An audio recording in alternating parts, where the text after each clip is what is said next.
بسم اللہ الرحمن الرحیم۔ آپ دیکھ رہے ہیں نیکی کی باتیں یوٹیوب چینل۔ میں ہوں محمد وقاص۔ آج ہم جس انبیاء کا ذکر کریں گے ان کا نام ہے حضرت ادریس علیہ السلام۔ وجہ نام ادریس کی یہ ہے کہ پڑھنے کی کثرت کے سبب ان کا لقب ادریس علیہ السلام ہوا۔ علم و نجوم ان کے معجزات سے ہے۔ وہ زمین پر عبادت کرتے، ان کو فرشتے سب آسمان پر لے جاتے۔ اللہ تعالیٰ نے فرمایا ہے ترجمہ اور مذکور کر کتاب میں ادریس علیہ السلام کا کہ وہ تھا سچا نبی۔ ہر روز پیرہن سیتے تھے، ہر دم سینے میں تسبیح پڑھتے تھے، اور وہ اجرت سلائی کی کسی سے نہ لیتے تھے۔ ایک روز کا ذکر ہے کہ وہ اپنے کام سے فراغت کر کے بیٹھے تھے۔ اس میں ملک الموت بے آروزائی تمام امر الہی سے آدمی کی صورت بن کر مہمان کے طور پر رات کو ادریس علیہ السلام کے دروازے پر آ پہنچے۔ ان حضرت ادریس علیہ السلام صائم الدہر تھے۔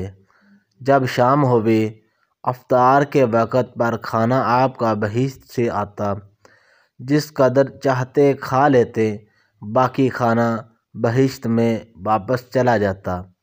اور اس دن کا کھانا جب بہشت سے آیا، حضرت اس مسافر کو دیا۔ مسافر نے کچھ نہ کھایا، قدم پر قدم رکھ کر عبادت کرتا رہا۔ حضرت ادریس علیہ السلام ان کا حال دیکھ کر متعجب ہو رہے کہ یہ کون شخص ہے۔ جب روز روشن ہوا، حضرت نے ان کو کہا، اے مسافر، تو میرے ساتھ چل کر خدا کی قدرت صحرا میں جا کر دیکھو، اور تیرے سبب سے میں شادی حاصل کروں۔ تب دونوں بزرگ گھر سے میدان کی طرف نکل جاتے جاتے ایک گیہوں کے کھیت میں جا پہنچے۔ حضرت ملک الموت نے کہا کہ چلو اس کھیت سے چند خوشے گیہوں کے لے کر ہم تم مل کر کھا لیں۔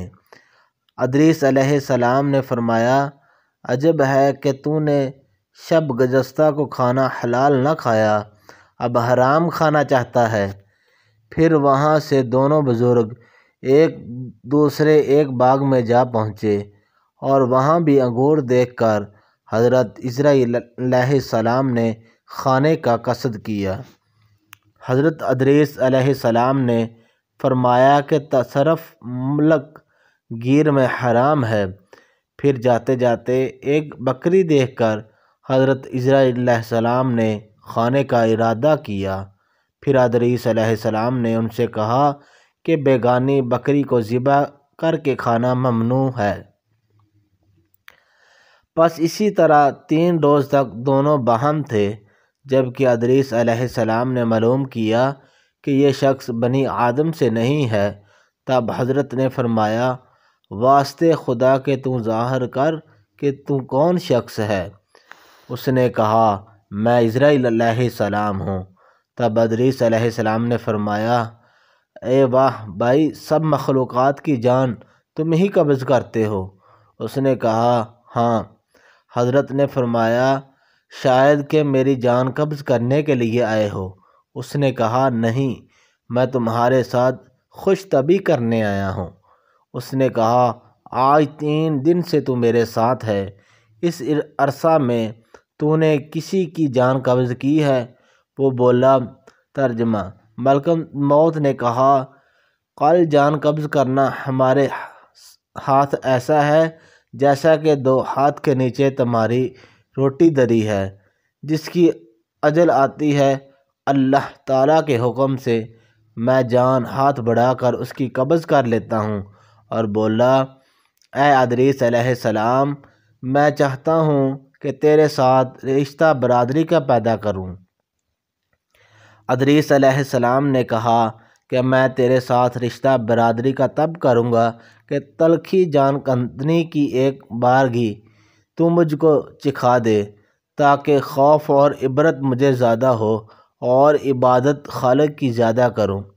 ملکت موت نے کہا، بے رضائے الہی جان قبض نہیں کر سکتا ہوں۔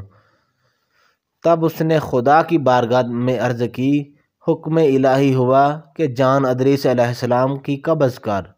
اس نے جان ان کی قبض کی۔ پھر ملک الموت نے خدا کی بارگاہ میں دعا مانگی، پھر ان کو اللہ نے زندہ کیا، اور ادریس علیہ السلام نے اٹھ کر ملک الموت کو گود میں لیا اور دونوں نے آپس میں رشتہ برادری کا لگایا۔ ملک الموت نے ان سے پوچھا، اے بھائی، تلخی جان کندنی کی کیسے تھی؟ وہ بولے، جیسے کسی زندہ جانور کی کھال سر سے پاؤں تک کھینچی جاتی ہے۔ ملک الموت نے کہا، اے بھائی، قسم ہے رب العالمین کی، جیسا کہ تیرے ساتھ میں نے احسان کیا ہے ایسا کسی سے نہیں کیا۔ ادریس علیہ السلام نے فرمایا، اے بھائی، مجھ کو دوزخ دیکھنے کا شوق ہے، تو مجھ کو اسی کے دروازے تک لے چل، تو اس کے دیکھنے سے خوف الہی زیادہ ہوتا کہ عبادت اور بندگی زیادہ کروں۔ تب ملک الموت نے خدائے تعالیٰ کے حکم سے ان کو 7 طبق دوزخ کے دکھلائے۔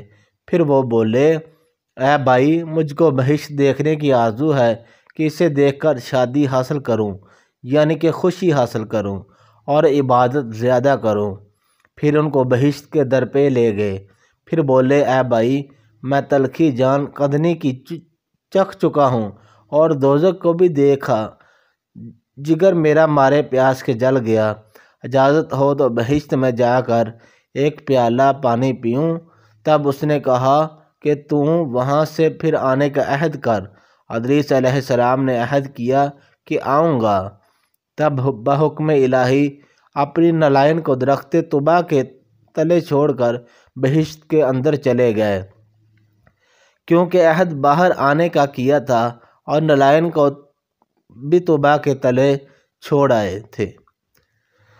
بہشت سے باہر نکل کر اپنی نالین کو لے کر بہشت میں جا کر تخت پر بیٹھے۔ ملک الموت نے ان کو آواز دی کہ اے بھائی، تاخیر مت کر۔ ادریس علیہ السلام نے کہا، اے مشفق جبار عالم فرماتا ہے، کل نفس ذائقۃ الموت، ہر جی کو موت کا مزہ چکھنا ہے۔ اب میں تو مزہ جان قدنی کا چکھ چکا ہوں۔ اور حق تعالیٰ فرماتا ہے، وَإِنَّ مِنْكُمُ الْوَارِدَهَا، ترجمہ، کوئی نہیں تم میں سے جو نہ پہنچے گا اس میں، اور میں اس دوزخ میں پہنچ چکا ہوں۔ اور بھی جلیل جبار فرماتا ہے، ترجمہ، نہ پہنچے گی وہاں ان کو کچھ تکلیف اور نہ ان کو وہاں سے کوئی نکال لے، یعنی جو بہشت میں گیا پھر نہ آئے گا۔ اے بھائی، اب میں ہرگز باہر نہیں آنے کا۔ درگاہ جناب باری تعالیٰ سے آواز آئی کہ اے عزرائیل علیہ السلام، تو ادریس علیہ السلام کو چھوڑ کر چلا جا، میں نے اس کی تقدیر میں یہی لکھا تھا۔ ادریس علیہ السلام موت کا مزہ چکھ کر اور دوزخ کو بھی دیکھ بھال کر بہشت میں جا رہے۔ تب عزرائیل علیہ السلام بولے، ترجمہ، تحقیق بہشت حرام ہے انبیاء پر جب کہ خاتم الانبیاء داخل نہ ہو۔ بہشت میں پھر آواز آئی، اے عزرائیل علیہ السلام، میں بہشت کو دریغ نہیں رکھتا ہوں، لیکن اول بہشت میں محمد مصطفیٰ صلی اللہ علیہ وآلہ وسلم داخل ہوں گے۔ اس کے بعد جب امت ان کی، اور قول دوسرا یہ بھی ہے، طواف کرنے والے سب طواف کرتے رہیں بہشت میں، اور حق تعالیٰ نے فرمایا ہے، ترجمہ، اور اٹھا لیا ہم نے اس کو اونچے مکان پر۔ پس بہشت میں ادریس علیہ السلام تو جا رہے اور ان کے فرزند سب فراغ سے شب و گریہ زاری میں تھے۔ ایک روز ابلیس لعین ان کے پاس آیا اور کہا، تم مت رویا کرو، میں تمہارے باپ کی سی ایک صورت بنا دیتا ہوں، تم اس کو شب و روز دیکھ کر اور پوجو، تب جب درد تمہارے دل کا جاتا رہے گا اور تم سب خوش رہو گے۔ ابلیس لعین نے ایسی ایک صورت بنائی کہ ان کی شکل میں اور اس میں کچھ تفرقہ نہ تھا۔ صرف اتنا ہی فرق تھا کہ یہ صورت بات نہ کرتی تھی اور وہ لوگ اس صورت کو پوجا کرتے تھے، یہاں تک کہ رفتہ رفتہ بت پرستی تمام عالم میں پھیل گئی۔ مشرق سے مغرب تک 400 برس تک یہ حال جاری رہا اور کوئی آدمی اللہ کو نہ جانتا تھا۔ علم و عالم ان میں مفقود تھا۔ اس کے بعد خدا تعالیٰ نے نوح علیہ السلام کو ان پر پیغمبر بنا کے بھیجا تاکہ ان کو راہ ہدایت کی بتا دیں۔